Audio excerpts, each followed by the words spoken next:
السلام علیکم ورحمۃ اللہ وبرکاتہ۔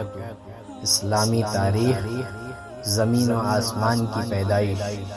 اللہ تعالی نے پوری کائنات اور اس کی تمام چیزوں کو بے مثال پیدا کیا ہے۔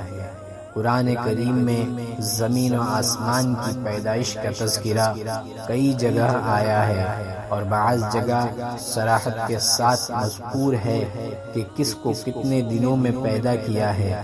ان تمام آیتوں کو سامنے رکھنے کے بعد پتہ چلتا ہے کہ پہلے زمین کا مادہ تیار کیا گیا، اور وہ ابھی اسی حالت میں تھا کہ آسمان کے مادے کو دھوئیں کی شکل میں بنایا گیا۔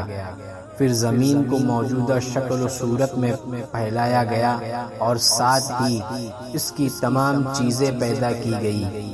اس کے بعد ساتوں آسمانوں کو بنایا گیا۔ اس طرح زمین و آسمان اور ان کے درمیان کی چیزیں وجود میں آئی۔ یہ سارا کام کل 6 دن میں مکمل ہو گیا۔ خود اللہ تعالی قرآن میں فرماتا ہے، ہم نے ہی زمین و آسمان اور ان کے درمیان کی چیزوں کو 6 دن میں پیدا کیا، اور ہمیں ان کی پیدائش میں تھکن کا کوئی احساس نہ ہوا۔